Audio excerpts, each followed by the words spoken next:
అంటే మా దగ్గర కూడా ఉంది అంటాడు. మా దగ్గర కూడా ఉంది అంటాడు.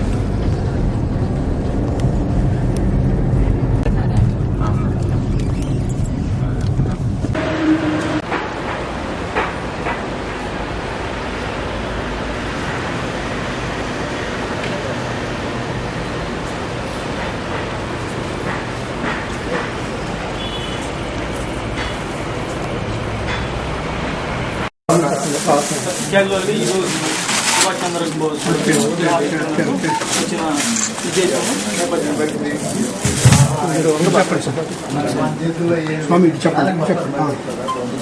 ప్రధానంగా సుభాష్ చంద్రబోస్ గారు దేశానికి మరిచిపోలేనటువంటి ఒక అస్త్రం. కానీ కేవలం గాంధీ ఒక్కరు మాత్రమే దేశానికి స్వాతంత్రం తేవడం అనేటువంటిది ఎవరు అంగీకరించారు? అందరూ కలిసి చేశారు. ఈరోజు కేవలం ఆ స్వాతంత్ర్యాన్ని తెచ్చినటువంటి అమరవీరులు ఎవరైతే ఉన్నారో దాంట్లో మనకు నేతాజీ సుభాష్ చంద్రబోస్ లాంటి మహామేధావులు, అసలు జాతికి ఆజాద్ హింద్ ఫౌజ్ అనేటువంటిది ఒక గొప్ప పిలుపుని తీసుకొచ్చి ఒక భారత జాతి యొక్క హృదయంలో నిర్వీర్యంగా పడినటువంటి భారత జాతికి ఒక వీర్యాన్ని, అలాగనే ప్రతి ఒక్కరూ ఈ దేశాన్ని కాపాడుకోవాలి, ఇది దేశము వారిది అనేటువంటి ఒక పిలుపునివ్వడంలో తమదైనటువంటి ఒక బాటను అనుసరించారు. ఆయన ఈరోజు పాఠ్యాంశాల నుంచి తొలగించేశారు. అధ్యాయానికి తెరెత్తుతూ చిలకలూరిపేటలో నేతాజీ సుభాష్ చంద్రబోస్ విగ్రహాన్ని, ఒక అందమైనటువంటి విగ్రహాన్ని ఇక్కడ మనం ఏర్పాటు చేసుకోవడం, దానికి ఊరంతా కూడా ఒకటి కావడం, ఈ అంశంలో మళ్లీ ప్రతి భారతీయుల్లో ఒక ఆత్మస్థైర్యాన్ని నింపుకునేదానికి, కానీ ఈ దేశానికి స్వాతంత్ర్యం తేవడంలో తన ప్రాణాన్ని, తన కుటుంబాలన్నింటినీ కూడా విడిచిపెట్టుకున్నటువంటి ఇటువంటి మహనీయుల్ని ఎందుకు ప్రభుత్వం గుర్తించడానికి వెనకడుగు వేస్తుంది? అంటే దీనివల్ల వాళ్ళ ఉనికి ఏమైనా కోల్పోతారా? దీనివల్ల వాళ్ళ వ్యక్తిత్వం ఏమైనా దెబ్బతింటుందా? లేదు ఇలాంటి మహోన్నతమైన వ్యక్తిత్వాలను ముందు పెట్టడం వల్ల వీళ్ళ దిగజారుడుతనం ఏమన్నా అందరికీ బయటపడుతుందనే ఏమన్నా ఆలోచనతో ఇటువంటి కార్యక్రమాలన్నింటినీ వాళ్ళు పక్కన పెడుతున్నారేమో అని అనిపిస్తూ ఉంటుంది. ఈరోజు నాయకుల యొక్క పోకడ, నాయకుల యొక్క విధానాలు చూస్తుంటే ఆనాడు స్వాతంత్ర్యం తెచ్చినటువంటి నాయకుల యొక్క ఆలోచన, వాళ్ళ యొక్క స్వావలంబన చూస్తుంటే భిన్న వైరుధ్యాలతో ఉన్నాయి. అందుకేనేమో బహుశా ఈ వైరుధ్యాలు బయటపడతాయని కుట్రలో భాగంగా వీళ్ళందరినీ వెనక్కి పెట్టి కనుమరుగు చేస్తూ, చరిత్రకారులంటే మనకు సమీప భవిష్యత్తులో ఎవరు చరిత్రకారులు అవుతారని అంటే కొన్ని కుటుంబాలకు చెందినటువంటి వారసత్వ రాజకీయ నాయకులు, లేదా కొన్ని వర్గాలకు చెందినటువంటి వారసత్వ రాజకీయ నాయకులు మాత్రమే అయిపోతారు.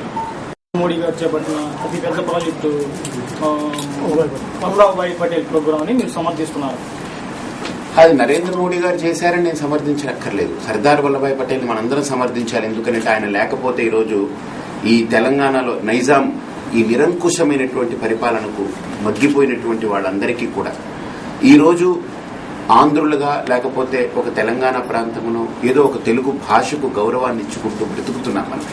లేదనంటే ఈ పాటికి ఎప్పుడో పాకిస్తాన్కి ఇవన్నీ కుట్రలతో, దాడులతో కూడుకున్నటువంటి పన్నాగాలతో సంబంధాలు చెందినటువంటి ఎన్నో సంస్థలు అక్కడ ఇంకా వేర్లూనుకుని ఉన్నాయి. ఒకవేళ సర్దార్ వల్లభాయ్ పటేల్ అనేటువంటి వ్యక్తే లేకపోయి ఉంటే ఈరోజు పాకిస్తాన్కి మన ఆంధ్రాలో ఉన్నటువంటి హైదరాబాద్ అనేటువంటిది పాకిస్తాన్కి రాజధానిగా ఉండేది. కాబట్టి అటువంటివి లేకుండా ఈరోజు భారతదేశం హాయిగా నిండుగా నిద్రపోగలుగుతుందంటే గుండెల మీద చేవేసుకుని దానికి కారకుడు సర్దార్ వల్లభాయ్ పటేల్ మాత్రమే అని మనం గుర్తించుకోవాలి. ఆయనకి నరేంద్ర మోడీ గారు చేయడం అనేటువంటిది ఆయన యొక్క వ్యక్తిత్వానికి నిదర్శనం. అది ఈ పాటికి అందరం చేయాలి.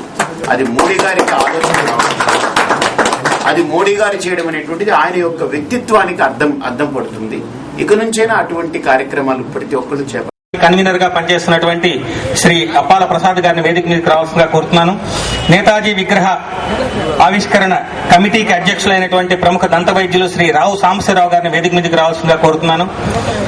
డాక్టర్ కంచర్ల సాంబశివరావు గారిని కూడా వేదిక మీదకి రావాల్సిందిగా కోరుతున్నాను. ఈ విగ్రహ నిర్మాణ కమిటీ ప్రధాన కార్యదర్శి వీరు. వారిని కూడా సాదరంగా వేదిక మీదకి ఆహ్వానిస్తున్నాను. వారిని వేదిక మీదకి రావాల్సిందిగా కోరుతున్నాను. డాక్టర్ రావు సాంబశివరావు గారు, డాక్టర్ కంచర్ల సాంబశివరావు గారు.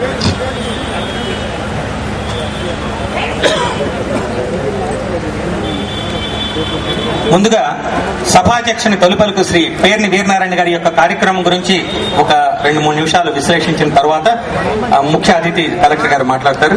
ముందుగా శ్రీ పేర్ని వీరనారాయణ గారిని వచ్చి వారి యొక్క అధ్యక్ష తొలి పలుకులు పరిపూర్ణానంద స్వామీజీ వారికి, అలాగే మన జిల్లా కలెక్టర్ సురేష్ కుమార్ గారికి, ఇంకా వేదికను అలంకరించినటువంటి పెద్దలందరికీ నా హృదయపూర్వక నమస్కారం.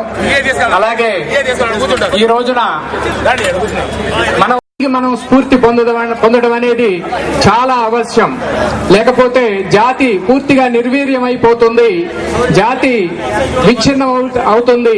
అందువల్ల జాతీయ సమగ్రత కోసం మనం ఈనాడున ఇటువంటి నేతల స్ఫూర్తిని మరొకసారి అందిపుచ్చుకునేదానికి ఈ విగ్రహావిష్కరణ సాధించడం జరిగింది.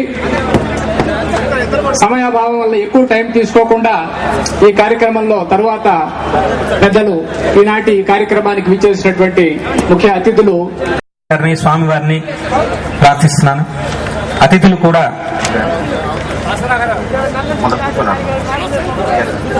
వడయార్ గారిని కూడా వేదిక మీదకి రావాల్సిందిగా కోరుతున్నాను. ఈ యొక్క అద్భుతమైనటువంటి శిల్పాన్ని మనందరికీ అందించినటువంటి శ్రీ రాజ్ కుమార్ వడయార్ గారిని వేదిక మీదకి రావాల్సిందిగా కోరుతున్నాను. భారత్ మాతాకి, భారత్ మాతాకి.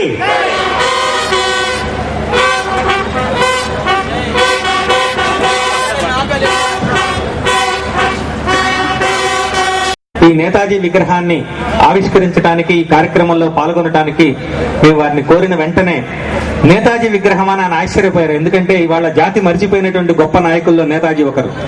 అలాంటి విగ్రహ ఆవిష్కరణ కోసం ఇవాళ నిజంగా ఆయనకు చాలా పనులు ఉన్నప్పటికీ కూడా మన యొక్క కోరికని మన్నించి వ్యక్తిగతంగా ఇలాంటి ఒక అద్భుతమైనటువంటి కార్యక్రమంలో పాల్గొనాలని భారతీయ సంస్కృతి సంప్రదాయాల పట్ల నిబద్ధత కలిగినటువంటి వ్యక్తిగా వచ్చినటువంటి శ్రీ సురేష్ కుమార్ గారిని, జిల్లా కలెక్టర్ గారిని, వీరనారాయణ గారికి, ఈ కార్యక్రమానికి ముఖ్య అతిథిగా వచ్చేసిన పూజ్యశ్రీ పరిపూర్ణానంద సరస్వతి స్వామి గారికి, వేదిక మీద ఉన్న పెద్దలు